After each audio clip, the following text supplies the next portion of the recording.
நண்பர்கள் அனைவருக்கும் வணக்கம். இன்றைக்கி இந்த வீடியோ பதிவில் என்ன வந்து பார்க்க போகிறோம் அப்படின்னு சொல்லி பார்த்தீங்கன்னா, ரீசெண்டாக வந்து ஆடு வளர்க்குற ஆட்டு பண்ணைக்கு வந்து போயிருந்தோம். அதாவது பார்த்தீங்கன்னா, செம்பரி கடாய்கள் மட்டும் தேர்வு பண்ணி அந்த கறிக்காக வளர்க்குற பண்ணைக்கு வந்து போயிருந்தோம். அங்கே எப்படியெல்லாம் வளர்க்குறாங்க, குட்டியெல்லாம் எப்படி தேர்வு பண்ணுறாங்க அப்படின்ற ஒரு முழு தகவலையும் தான் இந்த வீடியோ மூலம் வந்து பார்க்க போகிறோம். இந்த வீடியோ வந்து ஸ்கிப் பண்ணாமல் இறுதி வரை பாருங்கள். அப்போ தான் இந்த வீடியோவில் சொல்கிற தகவல் வந்து பார்த்திங்கன்னா உங்களுக்கு முழுமையாக தெரியும்.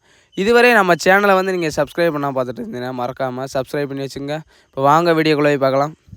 இப்போ இவங்க வந்து பார்த்திங்கன்னா ஆடு வளர்ப்பில் அதிகமாக வந்து பார்த்திங்கன்னா செம்பரி கிடா குட்டிகள் மட்டும் தேர்வு பண்ணி வளர்க்குறாங்க. எதுக்காக பார்த்திங்கன்னா அதிகமாக இந்த மீட் பர்பஸ்க்காக வளர்க்குறாங்க.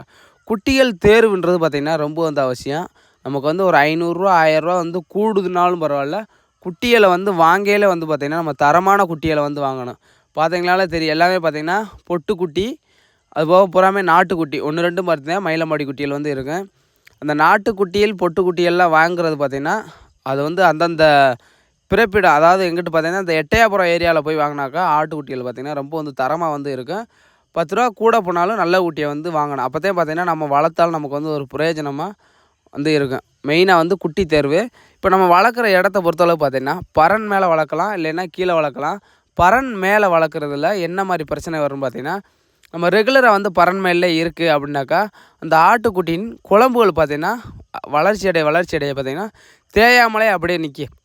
இதே இது நம்ம மண்ணில் வளர்த்தோம், இப்போ மேய்ச்சல் முறையில் வளர்த்தோம்னாக்கா அந்த நடக்கையில் பார்த்திங்கன்னா அந்த குழம்புலாம் தேஞ்சிடும். அதனால் கால் வந்து ஸ்டெடியாக இருக்கும், கால் வந்து வளையாமல் இருக்கும். அதாவது பறன் மேலே வளர்க்கணும்னாக்கா இரவு நேரங்களில் பறன்லையும் பகல் நேரங்களையும் கீழே வச்சு ஆட்டுக்குட்டி வந்து வளர்க்கணும். தீவனத்தை பொறுத்தளவுக்கு பார்த்திங்கன்னா இந்த ஆட்டுக்குட்டியை பொறுத்தளவுக்கு திண்டுக்கிட்டே இருக்கணும். எவ்வளோ போட்டாலும் இந்த ஆடு வந்து போதும்னு சொல்லி செம்பரி குட்டி வந்து சொல்லவே சொல்லாது. அதாவது தீவனம் வந்து பார்த்திங்கன்னா எப்போயுமே வந்து வச்சுக்கிட்டே இருக்கணும். அப்போதான் பார்த்திங்கன்னா அது வந்து டக்குன்னு வந்து மனுவாகும், நமக்கு வந்து விற்பனைக்கு வந்து கரெக்டாக இருக்கும். அதிகமாக பார்த்திங்கனாக்கா இவங்க அகத்தி கீரைகளை வந்து வெட்டி வெட்டி அதிகமாக வந்து கொடுக்குறாங்க. மற்ற தீவனத்தை காட்டிலையும் அகத்தி கீரைக்கு ரொம்ப வந்து அதிகமாக வந்து ஆட்டுக்குட்டிகள் வந்து மனுவாகும்.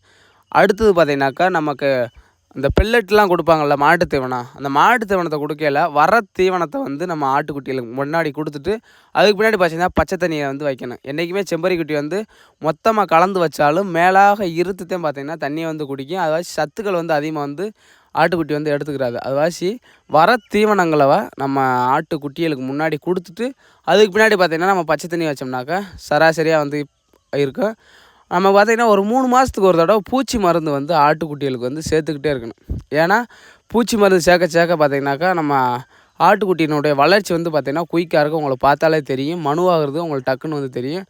அடுத்தது பார்த்திங்கன்னா மழையில் வந்து நனையாமல் பார்த்துக்கிறணும். செம்பரி குட்டியை பொறுத்தளவுக்கு மழையில் நனைஞ்சினாக்கா சேதங்கள் வந்து அதிகமாக வந்துக்கிட்டே இருங்க.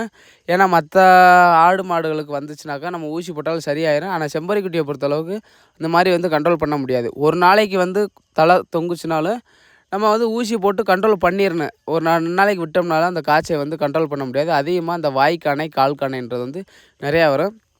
ஓகே ஃப்ரெண்ட்ஸ், இந்த வீடியோ பிடிச்சிருந்தாக்க லைக் பண்ணுங்கள். இது போன்ற வீடியோக்களை தொடர்ந்து தெரிஞ்சுக்கொள்ள மறக்காம நம்ம சேனலை வந்து சப்ஸ்கிரைப் பண்ணி வச்சுங்க. அடுத்த வீடியோவில் வந்து பார்த்திங்கன்னா ஃபுல் வீடியோ பதிவு